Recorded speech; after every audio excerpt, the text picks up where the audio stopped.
ক্ষমতা কারো।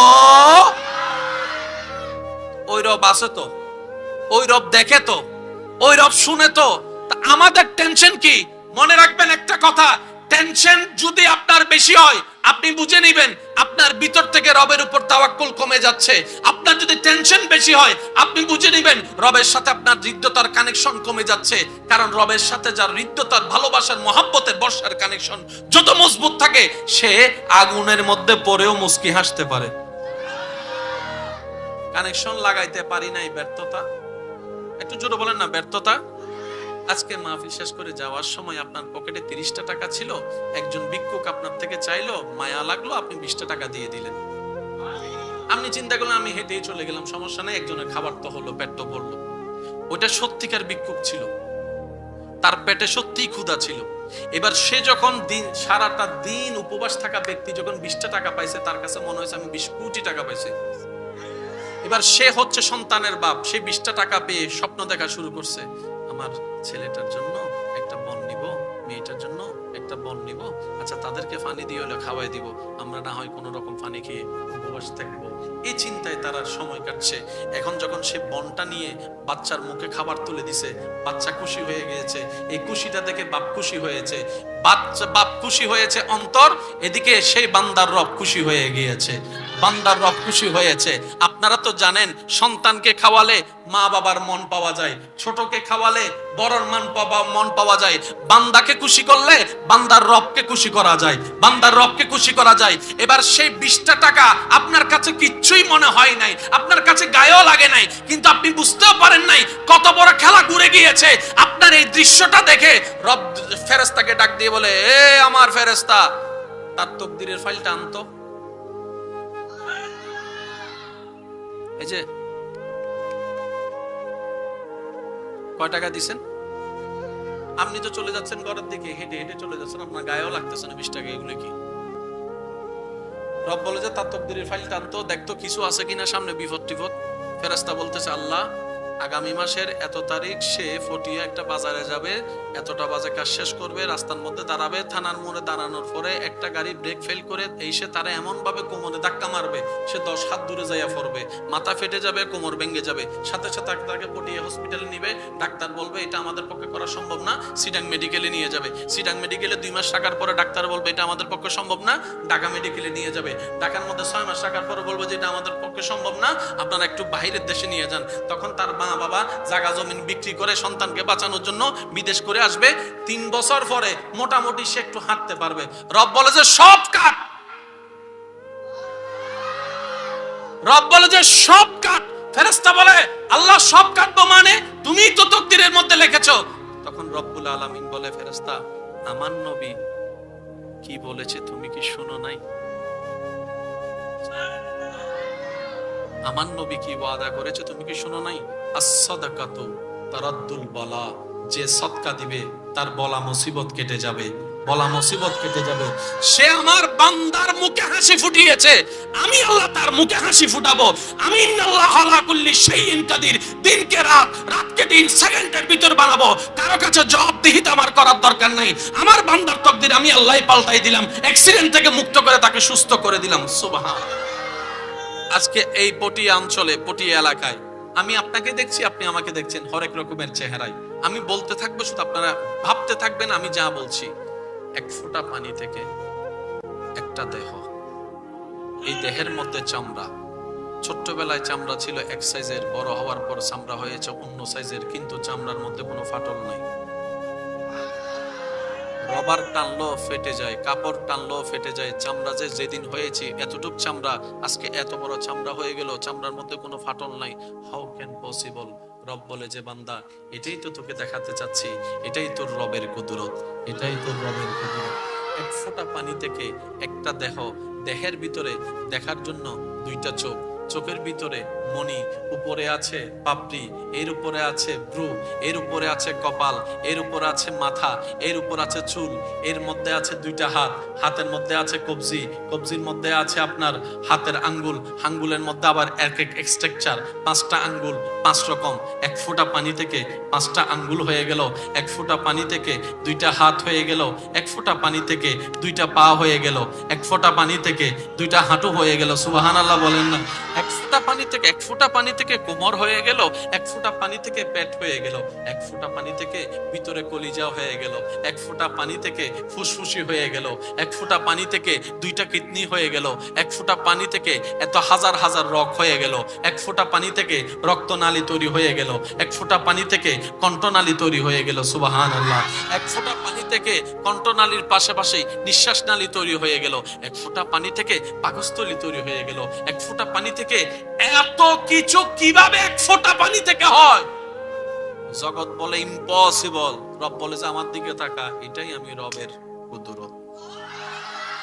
বলে বান্দারে তোর ডানে যা সব আমার নিয়ামত, তোর বামে যা সব আমার নিয়ামত, সামনে পিছনে যেদিকেই তাকাবি আমি রবের নিয়ামত। তবে মনে রাখবি আমার বান্দা, আমি রব যতটুক নিয়ামত তোদেরকে দান করেছি, সবচেয়ে বড় নিয়ামতের নাম কি জানোস? লাকাদ মান্নাল্লাহু আলাল মুমিনিনা ইজ বাআসা ফীহিম রাসূলা। তোদেরকে যে দিন আমার নবী রাহমাতুল লিল আলামিনকে দান করেছি, সেটাই হচ্ছে সবচেয়ে বড় দয়া। নবীকে দেওয়াটাই আল্লাহ বলছেন বড় দয়া। নবীজি আল্লাহর পক্ষ থেকে এসেছেন, এটাই উম্মতের জন্য, বান্দার জন্য সবচেয়ে বড় নিয়ামত। রব কোরআনে সেটাই এলান দিচ্ছেন। সুবহান আল্লাহ আমাদেরকে সেই নবীর ওয়াফাদার উম্মত বনে কবরে যাওয়ার তৌফিক দান করুন। আরেকটু ঈমানি গর্জন দিয়ে বলি আমিন। এবার আসুন আমার ভাইয়েরা, ইমানদার ভাইয়েরা, একটু বুঝার চেষ্টা করবেন। আল্লাহ তাআলা বড় হিকমতের সাথে এই পৃথিবী সাজিয়েছেন। আপনার এলাকায় অনেক কবরবাসী আছে, এখানে অনেক ক্যাটাগরির কবরবাসী শুয়ে আছেন। ভাইয়া বলেন তো, মাটির নিচে কি আপনার টিউবওয়েল খুললে কি পা? ময়লা পানি না পরিষ্কার? পরিষ্কার পানি এসে প্রমাণ করে দিয়েছে এখানে কোনো বালিও নাই, মাটিও নাই, পানি আর পানি, সেজন্য তো পরিষ্কার। এত বড় পৃথিবীর মাটি পানির উপর কেন? কারণ পানির উপর তো মাটি কখনো থাকতে কোয়াইট ইম্পসিবল। মাটির পানির উপর কখনো মাটি আপনি রাখতে পারবেন না, সেজন্য পুকুর ভরাট করে কিন্তু বাড়ি বানাতে হয়। পুকুর ভরাট করে কিন্তু বাড়ি বানাতে হয়। পৃথিবী আছে মাটির উপর, মাটিটা রব রেখেছে পানির উপর। পানির নিচে কি? আগুন। মাটির নিচের স্তর, ভাই একটু জোরে বলেন। পানির নিচের স্তর আগুন। অনেক সময় দেখবেন আপনারা ওই লাভা বের হয়, লাভা বের হয়। কষ্ট হচ্ছে না তো আপনাদের ভাইয়েরা? আল্লাহর সেটিংটাই এমন যেটা বান্দার পক্ষে ভাবাও সম্ভবপর নয়। পানির সাথে আগুনের কোনো বন্ধুত্ব নাই, কিন্তু রব রেখেছেন সেই সিস্টেমে। আল্লাহ আমাদের সেই রবের প্রেমে পাগল হওয়ার তৌফিক দান করুন। চোখের উপর কি এগুলা? পাপড়ির উপরে। কখনো ভাবছেন যে আল্লাহ আপনার চোখের উপরে এমন ডিজাইন করলেন কেন? শরীর থেকে যখন আপনার কাজ করেন ঘাম বের হয়, চোখ ছাড়া কি কাজ করা সম্ভব? আপনার মাথা থেকে, চুল থেকে, কপাল থেকে যে ঘামগুলা পড়বে, এগুলো ডাইরেক্ট যদি চোখে আসে চোখ নষ্ট হয়ে যাবে। আল্লাহ পাক দয়া করে এখানে ভ্রুর ব্যবস্থা করে দিয়েছেন। এই ভ্রুর কারণে আপনি ভ্রুটাকে একটু খেয়াল করে দেখবেন, এটা কিন্তু সোজা নয়, একটু বাঁকা। একটু কথা বলতে হবে ভাইয়া, একটু বাঁকা। আপনার ঘামটা এখানে পড়ে আর চোখের দিকে আসে না, কাত হয়ে নিচের দিকে চলে যায়। এটাই হচ্ছে রবের বড় দয়া। সুবহানাল্লাহ বলবো না? রব্বুল আলামিন পৃথিবীটা কেমন ভাবে সাজিয়েছেন, আপনাকে এমন এমন জিনিস দিয়েছেন, আপনি আজীবন সিজদায় পড়ে শুকরিয়া করলেও হক আদায় করা সম্ভব না। আর সেই রব বলে আল্লাহ আছে। ভাই বলেন, রিজিকের মালিক আল্লাহ, ওইটা আপনার কাছে আছে তো? আপনার দিকে ওই আল্লাহর নজর আছে? এই কথাটা যদি মাথায় বসায় নেন, আপনার লাইফের 85% টেনশন শেষ। এই সূত্রগুলো একটু মাথায় রাখবেন। রব আছে, শুধু এতটুকু মাথায় রাখলে হবে, আপনার আর কিছু করার দরকার নাই। আপনি যখন যে কোনো বিপদ মুসিবতে শুধু এতটুকু স্থির হয়ে বলতে পারবেন, আমার আল্লাহ আছে, যা করার করবে, যা হবে দেখা যাবে, আল্লাহ ভরসা। এতটুক বলার সাথে সাথে বান্দার সেই জিম্মেদারি আল্লাহ নিজে নিয়ে নেয়। আপনাদের এলাকায়, আমি তো জানি না, কাউকে চিনি না, তবে আমি বলছি মিলাই দেখেন, এই এলাকায় পায়ে পায়ে মামলা আছে, সাসাবাতিজা যেটা, এই মামলা যারা করেছেন, মামলা যারা দিয়েছেন, মামলা নিয়ে যারা দৌড়াইছেন, জুতার তলা ক্ষয় হওয়া ছাড়া কি পাইছেন? আমি চিনি না কাউকে, তবে আমি বলছি মিলাই দেখেন, টাকা নষ্ট হওয়া ছাড়া কি পাইছেন? টেনশন করা ছাড়া কি পাইছেন? দৌড়াদৌড়ি করা ছাড়া কি পাইছেন? আহামরি লাভ বলতে কিছু জোরে বলেন না। এমন হইছে 1 ইঞ্চি জায়গা বাঁচাইতে গিয়ে ওই মামলার পিছনে দৌড়াইতে দৌড়াইতে খরচ করতে করতে 10 কানি জায়গা কিনার মতো টাকা। এবার বলেন লাভ হইছে না লস হইছে? আমি মামলা দিতে নিষেধ করছি না, দেশের আইনের প্রতি শ্রদ্ধা আছে, তবে আমাদের আরেকটা কথা মনে রাখতে হবে, আমরা দেশের আইনে মামলা দিয়েছি বাংলাদেশি হিসেবে, আমাদের আরেকটা মামলা দেওয়া বাকি আছে, সেটা হচ্ছে যে বান্দা হিসেবে রবের দরবারে। এই মামলাটা যদি আমরা চালু রাখতে পারতাম, 1 ইঞ্চি যাওয়ার বিনিময়ে আল্লাহ আপনাকে 10 কানি জায়গার মালিকও বানাই দিতেন। আমরা আসলে চাইতেও জানি না, বলেন না, নিতেও জানি না। পৃথিবীতে যতগুলো ব্যাংক আছে, যেখানে আপনি দিবেন না কেন, কখনো আপনাকে 1 টাকার বিনিময়ে 10 টাকা দিবে, কিন্তু আল্লাহর একটা অ্যাকাউন্ট আছে, যে অ্যাকাউন্টে যদি আপনি একটা অ্যাকাউন্ট করতে পারেন, প্রত্যেক 1 টাকায় আপনাকে 10 টাকা করে সর্বনিম্ন দেওয়া হবে। অর্থাৎ আপনি 1 টাকা দিয়েছেন তো সর্বনিম্ন 10, 10-এর নিচে যাবে না, 10 দিবে। এবার 10-এর উপরে রবের যা মন চায় তা দিবে। 10ও দিতে পারে, 100ও দিতে পারে, 700ও দিতে পারে, 1-এর বিনিময়ে 7,000ও দিতে পারে, 1-এর বিনিময়ে 7 লাখও দিতে পারে, 1-এর বিনিময়ে রব চাইলে 7 কোটিও দিতে পারে। উপরের কোন লিমিট, কিন্তু নিচেরটা 9 দিবে না কখনো, আপনাকে 8 দিবে না।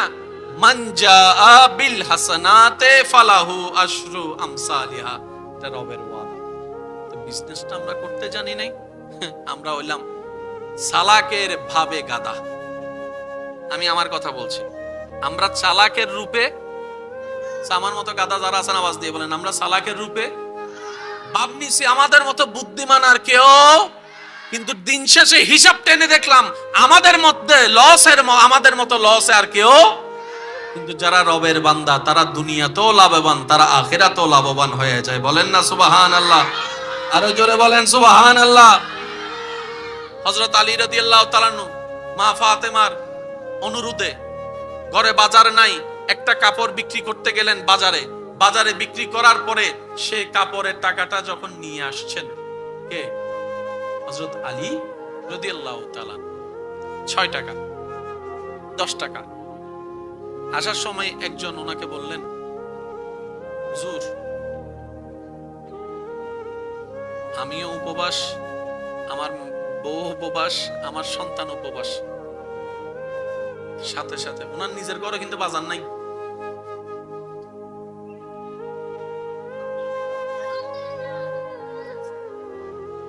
আল্লাহু আকবার।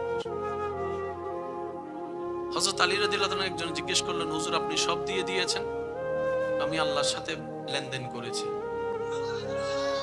একটু বুঝবেন, আল্লাহর ওয়াস্তে কথাগুলো একটু মনের কান দিয়ে শুনবেন, কারণ বাঁচবো আর কয়দিন ভাই, জীবনের অর্ধেক বয়স তো শেষ।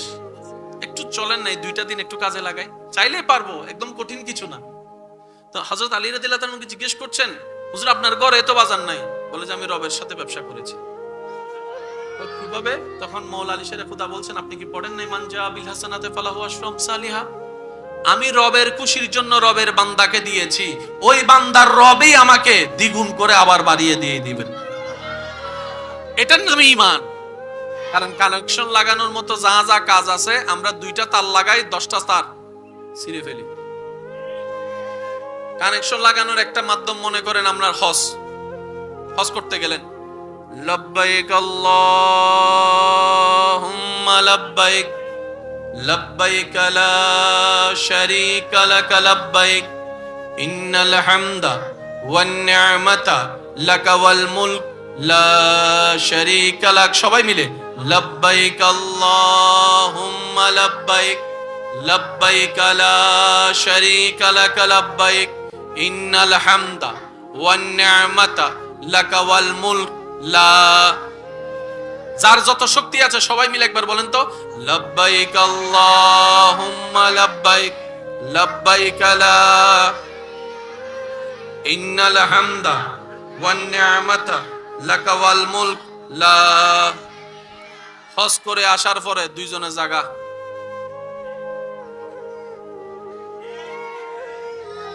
কানেকশন লাগাইলাম তার দুইটা দিয়ে, 10টা তার নিজের হাতে। এবার বলেন আমরা কি সালাক না গাদা?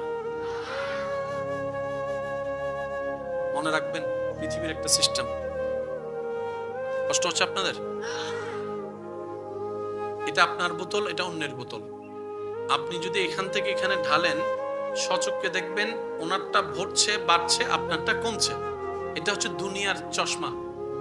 আপনি যদি রবের চশমা দিয়ে একটু দেখেন, রবের রহমতের চশমা দিয়ে দেখবেন আপনারটাই বর্তেছে। শুধু এটা না, আপনার এই এতটুক বোতলটা দেখা যাবে এতক্ষণ পরে এত বড় বোতল হয়ে গেছে। একটু জোরে বলি, একটা বিজনেস আজকে থেকে করার চেষ্টা করেন, সেটা হচ্ছে রবের সাথে বিজনেস। পারবেন ইনশাআল্লাহ? রবের দুনিয়াতে আপনি যে কোনো বিজনেস যদি একদম প্রথমে হাত দেন, 1 লাখের নিচে আপনি নামতেই পারবেন না। দোকানও সালামিও আছে 5 লাখ, বুঝছো? তারা তো আলাদা, দোকানের সালামিও আছে, আর স্বাস্থ্য ভাই, জ্যাঠতো ভাই, খালতো ভাই, অমুক সমুককে নাস্তা করানো আর আছে 2 লাখ। দোকান সাজাইতে গেলে 5 লাখ, টোটাল 20 লাখ।